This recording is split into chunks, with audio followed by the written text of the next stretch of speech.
Diyos ko, malunos kakanako, ulining alang kupas alugod mo, ulining maragol alumos mo, wasan mo lang kakong kasalanan. Gawan meng malinis ang puso ko, o kakong Diyos, o kakong Ginoo. Gawan meng malinis ang puso ko, o kakong Diyos, o kakong Ginoo. Gawan meng malinis ang puso ko, ibayo meing pinubluban ko, kaliwan mo na kakong kasalanan, at katapatan ibigin mo na kanako. Gawan meng malinis ang puso ko, o kakong Diyos, o kakong Ginoo. Gawan meng malinis ang puso ko, o kakong Diyos, o kakong Ginoo. Sagipan meingge ko, o Diyos ko, at iligtas mo ko king kamatayan.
Kawan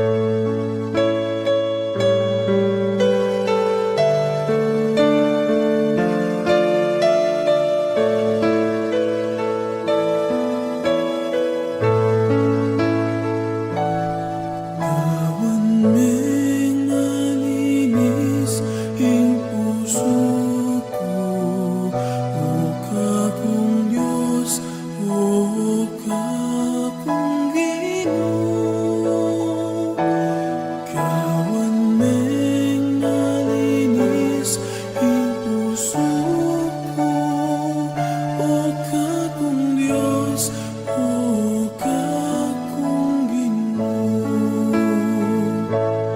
O Diyos ko malunos kakanako, ulining alang kupas alugod mo, ulining maragol alumos mo, wasan mo lang kakong kasalanan. Ngawan ming malinis ing puso ko, o kakong Diyos, o kakong Ginoo. Ngawan ming malinis ing puso ko, o kakong Diyos, o kakong Ginoo. Kawan ming malinis ing puso ko, ibayo meing pinubluban ko. Kaliwan mo na kakong kasalanan, at katapatan ibigay mo na kanako.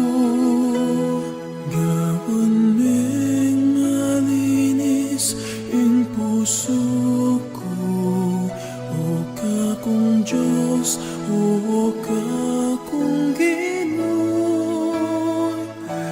Gawan ming malinis ing puso ko, o kakong Diyos, o kakong Ginoo. Sagipan mainggi ko, o Diyos ko, at iligtas mo ko king kamatayan. Kanita matula kong isalita, hingke kang pamagligtas o Ginoo. Kawan ming malinis ing puso ko, o kakong Diyos, o kakong Ginoo. Kawan ming malinis ing puso ko, o kakong Diyos, o kakong Ginoo. Ahin ko, o Diyos ko, tanggapan mo, mapagkumbabalain ning anak mo, ing pusong mapagkumbaba at sisisi, kapilan man initanggan mo, Ginoo. Gawan ming malinis ing puso ko, o kakong Diyos, o kakong Ginoo. Gawan ming malinis ing puso ko, o kakong Diyos, o kakong Ginoo. Today we celebrate the Holy Mass, third Sunday of Lent. Let us also include in this Mass the following intentions. For the thanksgiving of Mr. and Mrs. Danilo Olalia and family, Mr. and Mrs. Eugene Balagtas and family, Mr. and Mrs. Binondo Carandang and family, Mr. and Mrs. R.B. Sarmiento and family, Mrs. Gloria Sarmiento and family, Mr. and Mrs. Florentino Mercado and family, David and Mejia family, Camille and Andy David, Mr. and Mrs. Edgar Sampang and family, and for the special intentions of Billy Joe Tenco, Mr. and Mrs. Christopher Lazatin, Kapitan Maricel Lazatin and family, and for the speedy recovery of Maria Teresa Quinto, and for the souls of Gabriel and Fe Olalia, Honorio Rivera Pineda, Hanavis Swing Pineda, Jesus Balagtas, Abraham Sarmiento, Anita Cabalya, Arthur Cabalya, Ramon Sampang, and all souls in purgatory.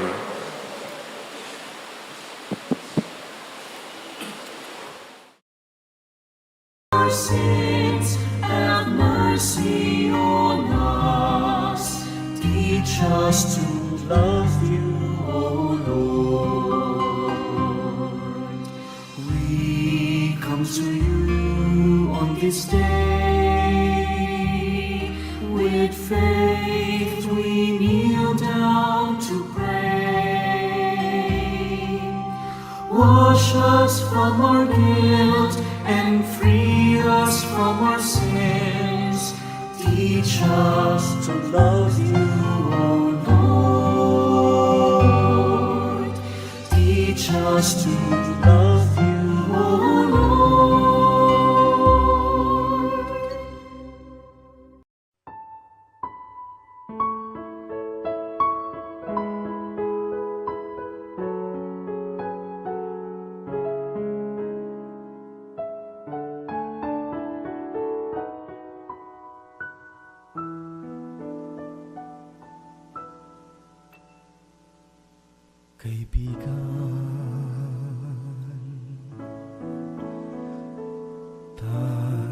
Sing the entrance hymn.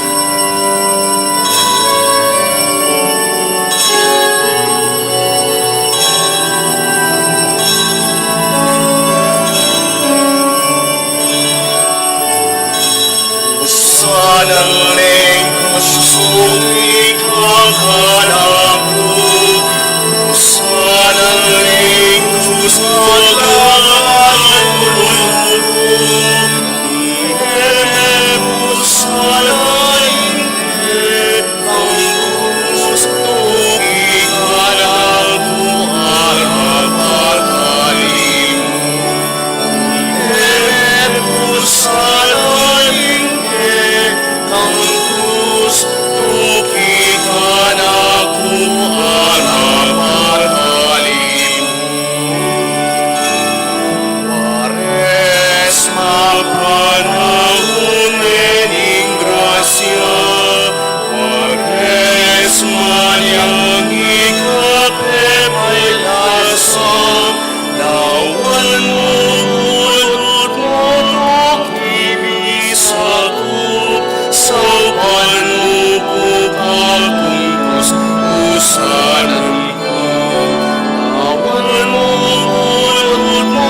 kasalan ko. Lawan mo kulot mo pag-ibig sa'ko. Sapan mo ko kahong krus pusanan ko.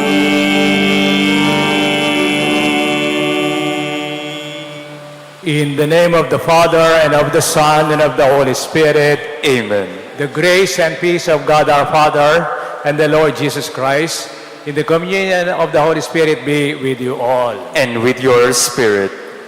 This third Sunday of Lent, we know from life how precious water is. When we are thirsty, there is nothing like a drink of fresh water.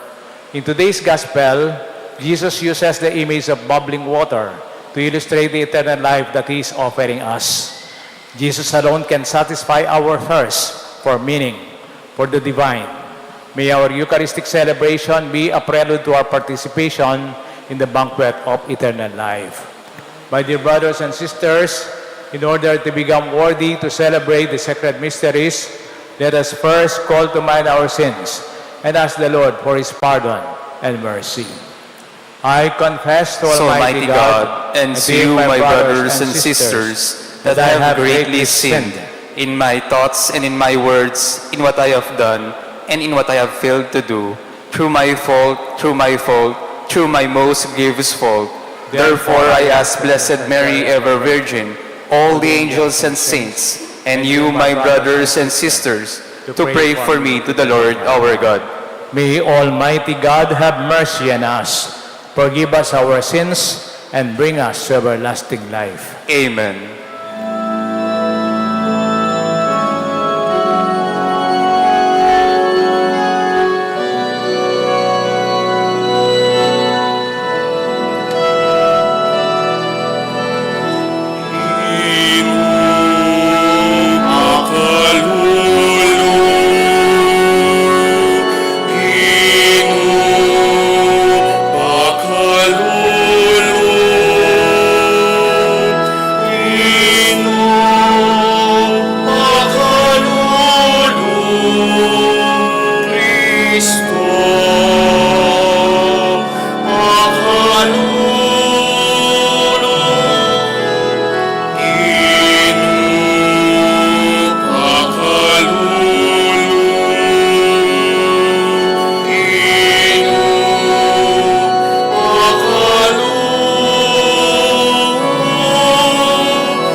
Let us pray.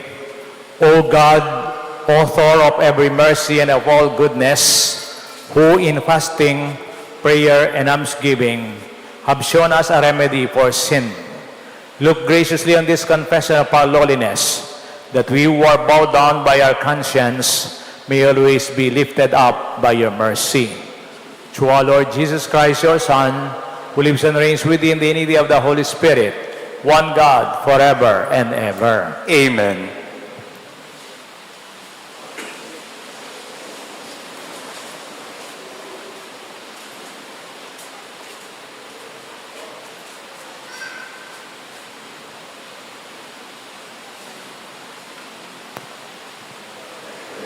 A reading from the book of Exodus.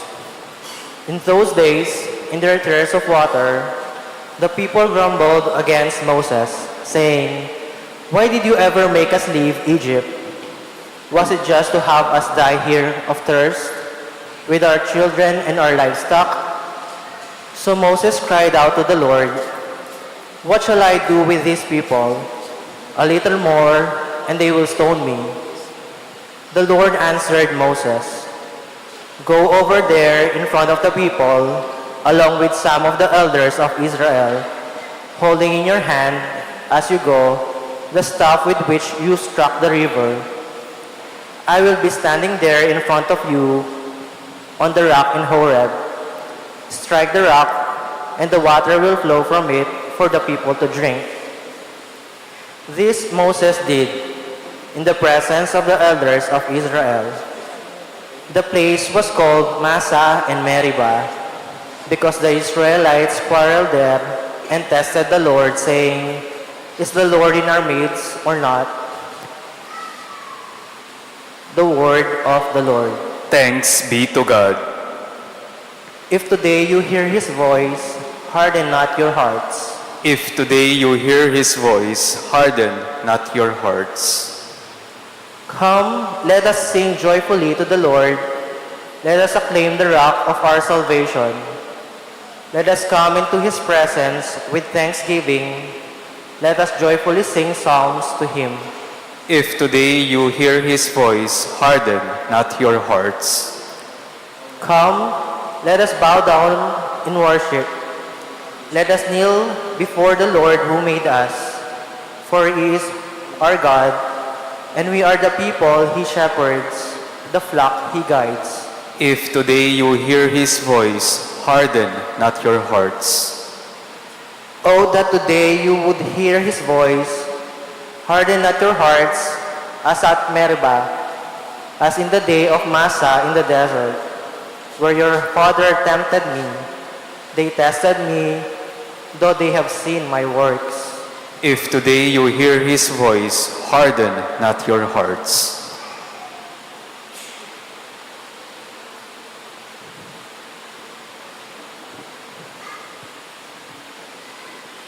A reading from the letter of St. Paul to the Romans.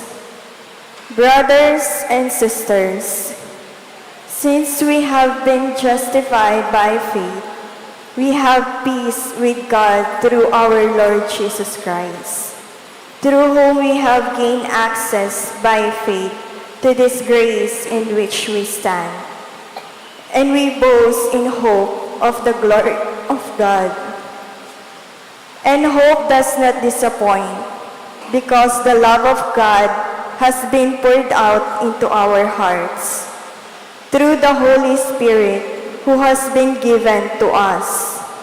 For Christ, while we still helpless, died at the appointed time for the ungodly. Indeed, only with difficulty does one die for a just person.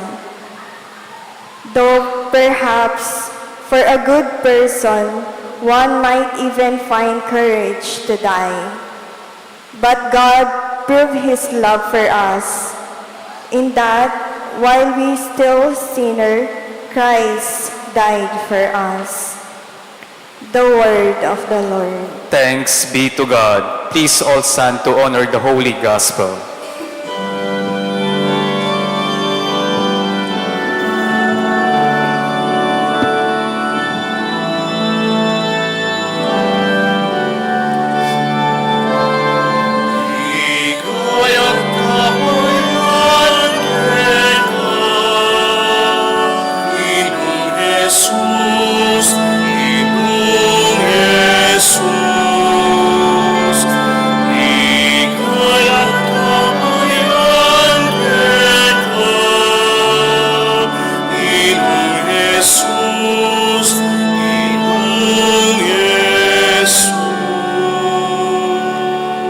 Lord, you are truly the Savior of the world. Give me living water, that I may never thirst again.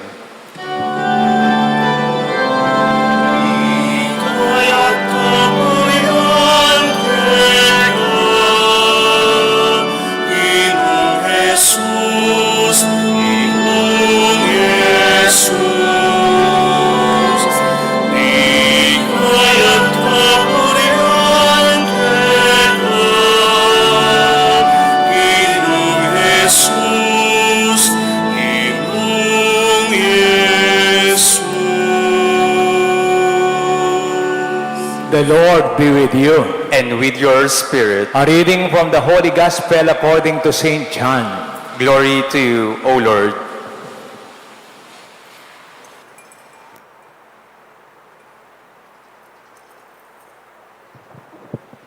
Jesus had to pass through Samaria, and his journey brought him to a Samaritan woman named Shechem, near the plot of land which Jacob had given to his son Joseph. This was the site of Jacob's well. Jesus, tired from his journey, sat down at the well. The hour was about noon. When a Samaritan woman came to draw water, Jesus said to her, "Give me a drink." His disciples had gone off to the town to buy provisions. The Samaritan woman said to him, "You are a Jew. How can you ask me, a Samaritan and a woman, for a drink?" Recall that Jews have nothing to do with Samaritans. Jesus replied, "If only you recognize God's gift and who it is that is asking you for a drink, you would have asked him instead, and he would have given you living water." "Sir," she challenged him, "you don't have a bucket and this well is deep. Where do you expect to get this flowing water? Surely you don't pretend to be greater than our ancestor Jacob, who gave us this well and drank from it with his sons and his flocks." Jesus replied, "Everyone who drinks this water will be thirsty again, but whoever drinks the water I give him will never be thirsty. No, the water I give shall become a fountain within him, leaping up to provide eternal life." The woman said to him, "Give me this water, sir, so that I won't grow thirsty and have to keep coming here to draw water. I can see you are a prophet. Our ancestors worship on this mountain, but you people claim that Jerusalem is the place where men ought to worship God." Jesus told her, "Believe me, woman, an hour is coming when you will worship the Father, neither on this mountain nor in Jerusalem. You people worship what you do not understand, while we understand what we worship. After all, salvation is from the Jews. Yet an hour is coming, and is already here, when authentic worshipers will worship the Father in spirit and truth. Indeed, it is just such worshipers the Father seeks. God is a spirit, and those who worship him must worship in spirit and truth." The woman said to him, "I know there is a Messiah coming." This term means anointed. "When he comes, he will tell us everything." Jesus replied, "I who speak to you am he." Many Samaritans from that town believed in him on the strength of the woman's word of testimony. The result was that when these Samaritans came to him, they begged him to stay with them a while. So he stayed there for 2 days. And through his own spoken word, many more came to faith. As they told the woman, "No longer does our faith depend on your story. We have heard for ourselves, and we know that this really is the Savior of the world." My dear brothers and sisters, the Gospel of the Lord. Praise to you, Lord Jesus Christ. Maya pagkat panapon po kay kayangan. Sa mga bisita natin galing sa iba't ibang lugar, magandang hapon po sa inyong lahat. We have heard in this third Sunday of Lent, the third station that we are entering is the well, talaga, balon. Ngayon wala na po atang mga balon, ano po? Wala na. Kasi meron na tayong mga water system at modern na tayo, ano po? Noon may mga balon pa. Natatandaan ko dito sa bandang Santa Cruz, Lubao, bandang Dinalupihan at saka Orion, Bataan, meron silang yung mga poso nila, walang hintong tumutulo. Kahit hindi mo ipapam, tumutulo yan. Free flow ang tawag doon, ano po. Ngayon wala na rin yata yan kasi nasa Cebu, ano po. It was Thales Meritus, the first philosopher who proposed the principle of life on earth is water. Ang pinaka-importanting bagay dito sa mundo ay ang tubig. With water, there is life. Imagine covering 75% of the earth is water. Even our body, 70% of our body is water. In our brain, 90%. That is why we cannot live for 9 days without water. Yet 40 days we can survive without food. That's why in our gospel, we have heard Jesus said to Samaritan woman, "Everyone who drinks this water will be thirsty again, but whoever drinks the water I will give will never be thirsty." Dahil ako ang tubig ng buhay. Sino mang tumanggap sa akin o manampalataya ay hindi na mauuhaw kailanman. Water is not only material substance, it is also a metaphor. Of course, hindi naman literal ito na hindi na mauuhaw kailanman yung magbibilib kay Jesus. Siyempre, this is just a metaphor. Water is a substance, of course. Kaya nga si Jesus mismo ay nauuhaw at humiling ng tubig dito sa babaeng Samaritana. Dahil si tao, this is a love story of the Messiah, thirsting to give everyone water that quenches deeper longing of the soul. In Psalm 63, ang kaluluwa ko'y nauuhaw sa iyo, O Panginoon ko. My soul is thirsting for you, O God, sabi ng salmista. Marami tayong ikinauuhaw sa buhay natin. Tingnan po natin, di lamang tubig, siyempre pwedeng katanyagan, kapangyarihan, pera, ari-arian, or something sexual. Kaya nga sa gospel, si Jesus ay nauuhaw mismo. Since he was tired of the journey, it was about noon time, tanghaling tapat, mainit at siya nauuhaw. Something metaphorical, sabi ko nga po sa inyo. This conversation lasts when the Samaritan woman had discovered Jesus as the living water, sa kanya ay hindi na mauuhaw. Ngayon, bilang reflection natin sa ating misang ito, saan ka nauuhaw? Marami. Ano po? Siguro sa pera. Meron ka ng 2 milyon sa bangko, you still feel empty in your life. Then kaya nakatakakwalta. Bala mo basyuya pa mo rin ng biyeta mo, wala yung kabaldugan. Bala mo alatang laman, empty in kikatang pamibiyebye. During these days, if I can only have my children finish their studies, sabi ng isang nanay, hihinto na ako sa pagtatrabaho. Pero nakapag-graduate na yung mga anak, nagtatrabaho na sila, still, you're still looking for a job. Hindi ka pa rin kontento. I have a lot of friends, but they're friends when they just need something from me. Ang tagal ko ng nabubuhay dito sa mundo, parang wala pa rin saysay ang buhay. Parang ako'y nauuhaw. Parang may kulang pa. At sabihin ko sa inyo, pag may kulang sa buhay ninyo na sinasabi ninyo, yan ang Diyos. Kulang tayo sa Diyos. Nauuhaw ang ating kaluluwa. Ano ang ikinauuhaw mo? You are still bored and with a lot of insecurities, yan ay ang ating Panginoon. Si Father Neil Guillemette, meron siya pong discussion tungkol sa addiction.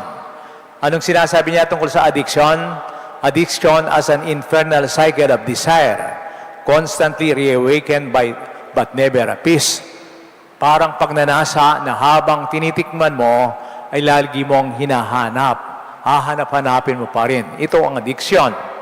We usually associate addiction sa drugs, pero marahil, bawat isa ay may kanyang addiction. Yung iba sa pagkain, siguro sa alcohol, nicotine, alak, clothes. Yung iba sa cellphone, computer, internet. Yung iba, pleasure, parties, nightlife, worldly entertainment, sex, and even a lot of pleasure. Addicted to chismis, sa intriga, troubles and squabbles, to criticism, fault-finding, blaming others, to complaining, murmuring, and gambling. Ayan, dami na po. Ito ang ating addiction. Ito ang parang ikinauuhaw natin na habang tinitikman natin, na habang pinagnanasahan natin, ay hahanap-hanapin natin. Kaya dito sinabi ni Jesus, I am the living water. Anyone who believes in me may never be thirsty again. Ikaw babae, humihiling siya ng tubig, pero bandang huli, itong babae ang nakatagpo kay Jesus bilang tubig ng buhay. We are thirsty for greater life. The Samaritan woman, let us look on the life of the woman. Alam po ninyo, importante po yung detalye na yung babae ay sumasalok ng tubig sa katanghaliang tapat. Thirsty. At noon time, doon siya sumasalok ng tubig. Walang tao kapag tanghaling tapat. At hindi tayo sumasalok ng tubig sa katanghaliang tapat. Siguro sa 6 a.m., 7 a.m. hindi pa mainit, ano. Pero katanghaliang tapat, dito siya sumasalok ng tubig kasi meron siyang iniiwasan. Mahaba po yung gospel, meron siyang portion dito in John chapter 14, 16. Sabi niya sa babae, tawagin mo, umuwi ka at tawagin mo ang iyong asawa. Go, call your husband. Sabi ng babae ang Samaritana, I do not have a husband. You are right, for you have 5 husbands already, and the one you have now is not your husband. Ba? Tingnan niyo si Jesus. May pagkamarites din pala si Jesus. Alam niya yung background ng babae. Kasi yun nga, sumasalok siya ng tubig sa katanghaliang tapat. The woman is looking for love, real and genuine love. Remember 6 men, and here comes Jesus, the 7th man in her life. Kaya nga sa huli, yung conclusion, sumasalok ng tubig ang babae, iniwan niya yung kanyang jar. Yung kanyang jar, iniwan niya. The woman left her jar and went to the town and said, come see a man who told me everything I have done. He is the Messiah. Natagpuan ng babaeng Samaritana si Jesus at noon, hindi siya nauhaw. Kasi meron pa palang umintindi sa kanya. Alam ng babae, kaya siya sumasalok ng tubig ng katanghaliang tapat, wala nang tatanggap sa kanya. Wala nang uunawa sa kanya. Judge siya. Kaya siya nagtatago. But here comes Jesus Christ, the 7th man in her life, ay tinanggap siya. To the woman, she realized, meron pa palang taong makikinig sa akin. Meron pa palang taong makikipag-usap at tatanggap sa akin. Hindi nagusga si Jesus, hindi sinisi o pinandirihan ng babae. Umintindi siya at para kay Jesus, ang sisilang basyo ay napuno ngayon sa kanyang buhay. Kaya para sa misang ito, let us ask God, it is not a matter of being filled, but it is a matter of being fulfilled. Sana ay mapuno tayo ng Diyos para sa ganoon hindi na tayo mauhaw kailanman. Tingnan niyo yung salitang kontento. Makita mo yung salitang kontento sa rutura na konte. Kahit na konte, bakit kasi kahit konti lang pwede tayong makontento at maging masaya sa buhay, di po ba? Di naman kailangan maraming pera, malaking bahay o mansyon, maraming kaibigan. Makontento tayo sa konting meron tayo kahit ito'y sa ating pananampalataya. Kapag nararamdaman natin may kulang pa sa ating buhay, sigurado ako, ito ang Diyos. Diyos ang kulang sa buhay natin. Sa kabila ng karangyaan, kayamanan, hindi seguridad na makakapagbigay ito ng kasiyahan. Sa kabila ng katanyagan o popularidad, maaring tayo ay maging kontento sa pamagitan ng ating Panginoong Yesukristo. Sinong nagsabi, my soul is restless until it rests unto you, O God. Saint Augustine, ing biyeko alayang kwenta, alayang laman, basyuya, milam na niya mo yan keka, O Ginoo. Sana ito ang ating padalin sa ating misa. Jesus and Jesus alone can satisfy the thirst in our hearts. Our hearts are restless until they rest on God. Ito ang ating panalangin. Ito sana ang matatagpuan natin. Di na tayo mauuhaw kailanman kung matatagpuan natin ang Diyos. Siya ang magpupuno ng ating pagkauhaw o ating pagkagutom ngayon at magpakailanman. Amen. We now stand and profess our faith. I believe in God, the Father Almighty, creator of heaven and earth, and in Jesus Christ, His only Son, our Lord, who was conceived by the Holy Spirit, born of the Virgin Mary, suffered under Pontius Pilate, was crucified, died, and was buried. He descended into hell. On the 3rd day, He rose again from the dead. He ascended into heaven, and is seated at the right hand of God, the Father Almighty. From there, He will come to judge the living and the dead. I believe in the Holy Spirit, the Holy Catholic Church, the communion of saints, the forgiveness of sins, the resurrection of the body, and life everlasting. Amen. Brothers and sisters, the Lord is truly our Savior. Let us then ask the Father to give us the living water, that we may never be thirsty again. As we say, Father, quench our thirst with living water. Father, quench our thirst with living water. Help our church leaders become channels of your living water in their ministry and service to the flock under their care. We pray. Father, quench our thirst with living water. Quench the inner longings of our national and local leaders that they may become honest, selfless, and compassionate in both their public and private life. We pray. Father, quench our thirst with living water. May all families draw life and love from the Holy Spirit, the source of living water, so that parents, siblings, and kin may become means of her forgiveness and reconciliation. We pray. Father, quench our thirst with living water. May those who seek happiness and fulfillment in their pleasures the world offers realize that the only in you will their hearts find rest. We pray. Father, quench our thirst with living water. Give us rain to make our lands fertile and support our communities with steady supply of water we need, especially in dry season. We pray. Father, quench our thirst with living water. Welcome our departed loved ones to eternal life, where there is no more hunger nor thirst, and Lazarus is poor no longer. We pray. Father, quench our thirst with living water.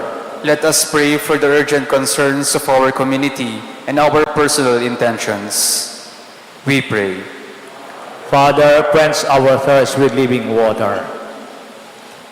Quench our innermost thirst, dear Father, that we may also become channels of your grace. Through Jesus Christ, our Savior and our living water, now and forever. Amen.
Please all stand.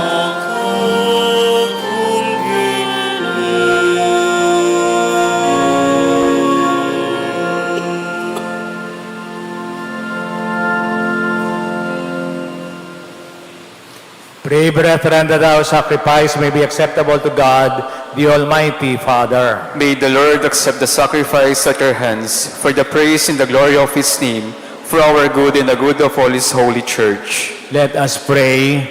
Be pleased, O Lord, with these sacrificial offerings, and grant that we beseech pardon for our sins. May take care to forgive our neighbor through Christ our Lord. Amen. The Lord be with you.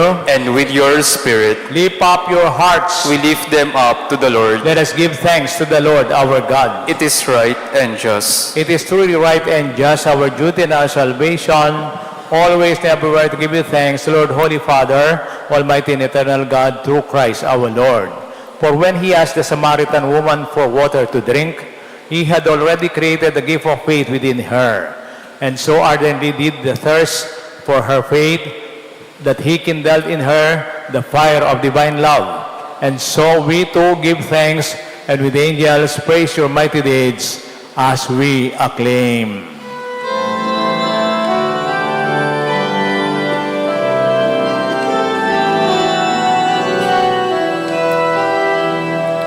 Santo, Santo, Santo, Panginoong Diyos, napupuno ang langit at lupa ng kadakilaan mo. Hosana, Hosana, Hosana sa kaitaasan. Hosana, Hosana, Hosana sa kaitaasan. Pinagpalang na paririto sa ngalan ng Panginoon. Hosana, Hosana, Hosana sa kaitaasan. Hosana, Hosana, Hosana sa kaitaasan.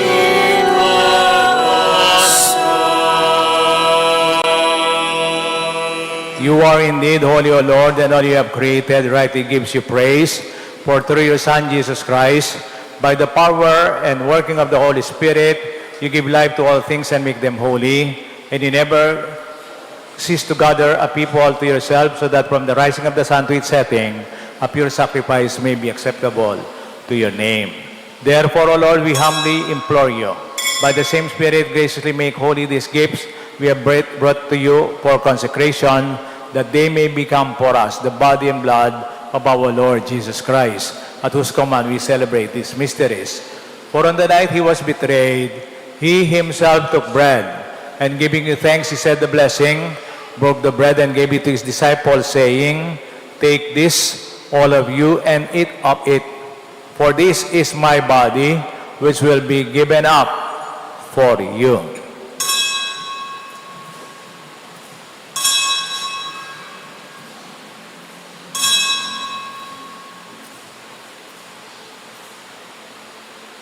When supper was ended, he took the chalice.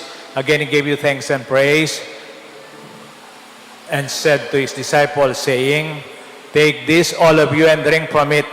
For this is the chalice of my blood, the blood of the new and everlasting covenant. It will be poured out for you and for the many, for the forgiveness of sins. Do this in memory of me."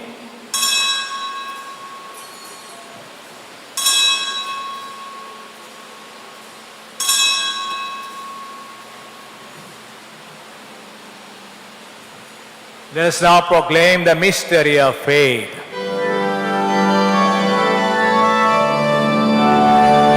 Si Kristo ay ngunit aking sarili ay inihain, bilang pagkain inumin, pinagsasaluhan namin hanggang sa siya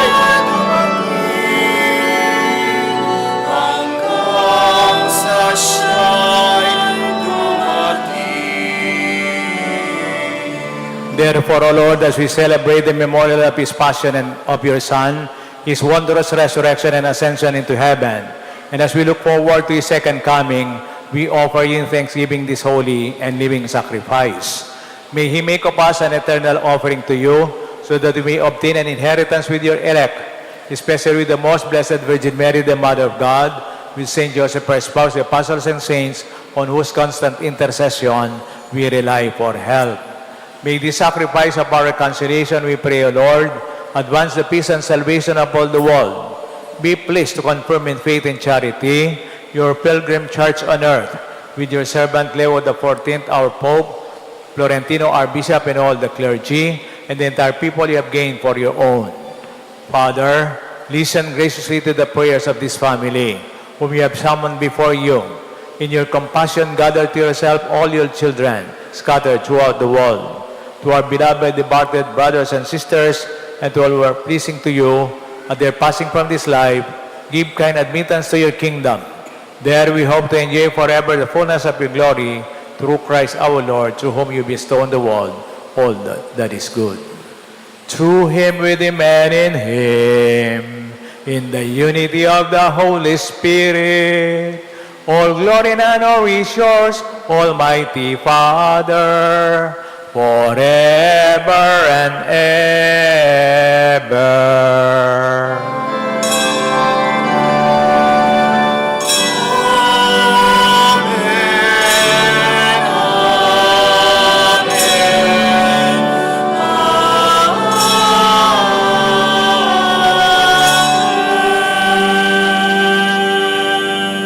God is a loving and a forgiving Father.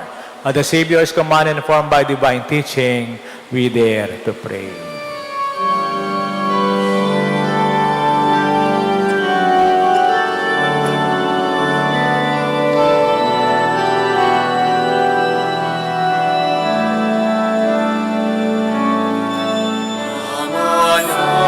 Manalangin, sumasalangit ka, sambahin ang ngalan mo. Mapasangin ang kaharian mo, sundin ang loob mo. Dito sa lupa, mahanap sa langit, bigyan mo po kami ngayon ng aming kakanin sa araw-araw at pagkawarin mo sa aming mga sala, para naman mapagawad namin sa kakasala sa amin, at huwag mo kaming ipalipalas ng gusto, at yadya mo kami sa lahat ng masama. Deliver us, Lord, we pray, from every evil, and grant peace in our days, that by the help of your mercy, we may be always free from sin and safe from all distress, as we wait the blessed hope and the coming of our Savior, Jesus Christ. For the kingdom and the power and the glory are yours, now and forever. Lord Jesus Christ, who said to your apostles, "Peace I leave you, my peace I give you," look not on our sins, but on the faith of your church, and grant us the peace and unity of your kingdom, where you live and reign forever and ever. Amen. The peace of the Lord be always with you. And with your Let spirit. us now offer each other the sign of peace.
My dear brothers and sisters, behold, this is our Lord Jesus Christ who said, I am the living water. Anyone who believes in me may never be thirsty again. Happy are we to receive him in this Holy Communion. Lord, I am not worthy that you should enter under my roof, but only say the word, and my soul shall be healed.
Please stand for the prayer after communion.